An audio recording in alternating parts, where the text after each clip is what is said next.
In this video, pumunta kami sa iba't ibang lugar to showcase different tastes, presentation, and price ng bagnet. And it took us a month searching for which bagnet restos to try.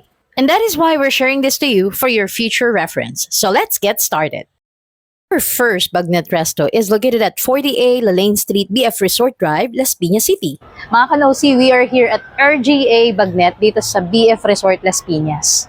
Alam niyo ba na nagsimula sila ng pandemic, and back then, according sa owner na si Sir Joelito, mabili ang takeout nila. No wonder, at huwag kayong magtaka, ganito ang space ng kanilang restaurant. Mostly kasi ng kanilang buyers ay takeout. Pero kami, mas pet naming dito ko kumain, so we ordered bagnet silog. So meron niyang bagnet, of course, kanin, itlog, at merong bonus na sabaw at sauce. And we also ordered bagnet sisig with 1 cup of rice, bagnet sisig of course, and may bonus na sabaw at seasoning. Pwede mo rin tong orderin with or without mayonnaise.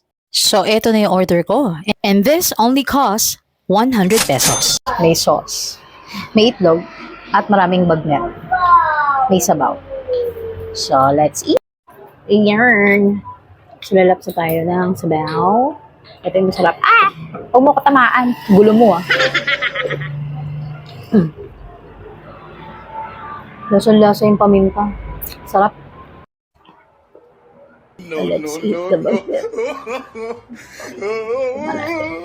Madulas yung camera. Tignan natin yung bagnet na may sauce. Yan.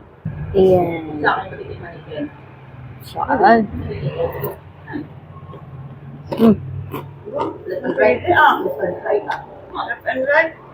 It's crunchy, tsaka hindi siya maalat.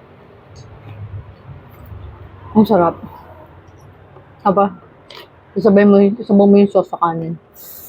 Tapos i-try mo na may itlog. With sauce. May nangunguha pa ng pagkain sa gilid. Kainin naman natin yung bagnet ng walang sauce. Walang sauce.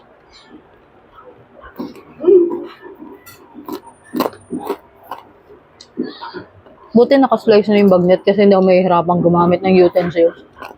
So, it's good na nakaslice na siya. Mas madaling kainin. Ito yung bagnet na sisig. Let's try it.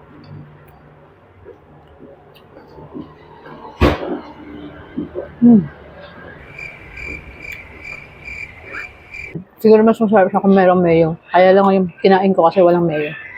Pero still good. Saka yung crunchiness niya. Kahit na isisig na siya, masarap pa rin. Lagyan ko ulit siya ng sili.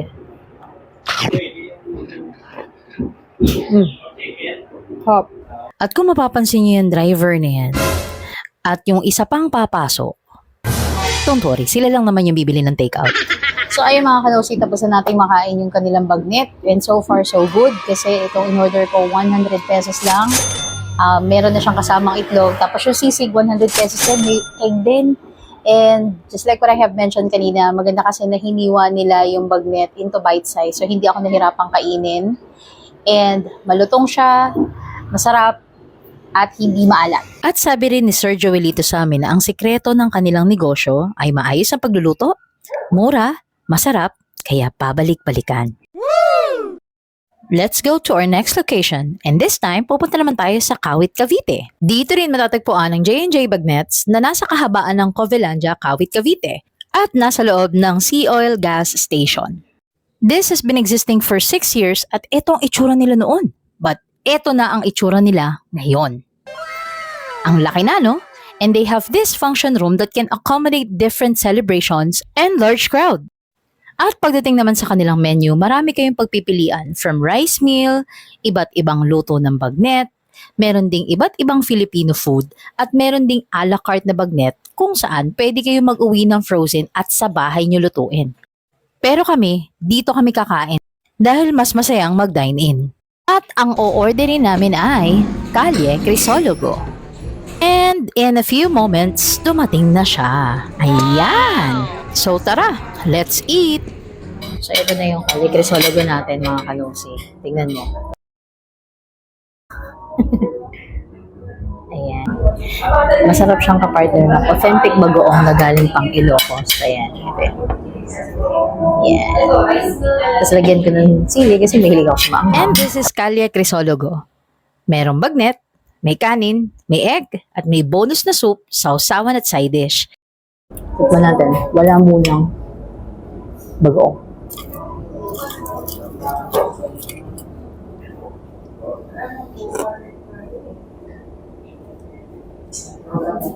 Mainit.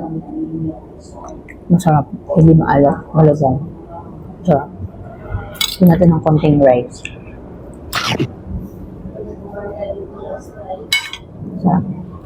Tignan natin ng may bagoong. Ano mo na sa rice? Anghang. Ang init.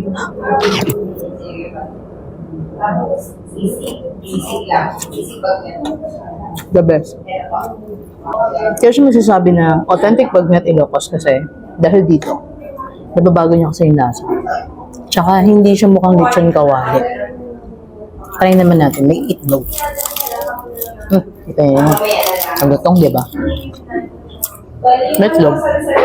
Bigyan natin itlog.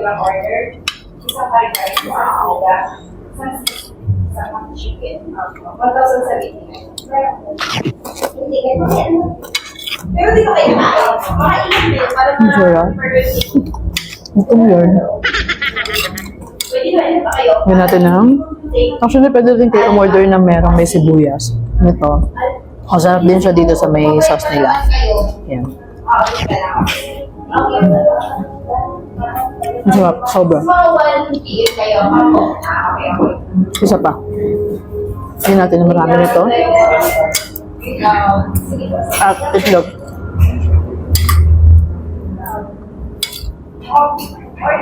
Tignan ko lang kung hindi kayo magutom. At kahit malutong siya, malambot pa rin. So nakikita niyo yung nasa likod ko. Feeling ko nasa Kalye Crisologo talaga ako habang kumakain ako ng Kalye Crisologo. Di ba? Kasi meron silang wallpaper na Ilocos. Ayan. Yan yung Kalye Crisologo. So feeling mo, di ba, nasa Kalye Crisologo ka talaga? Ang galing. Anyway, mga kanosi, I have to mute this part kasi may background music na nasali sa video. Ito nga pala yung bagoong sa Ilocos at yung sukang Iloco.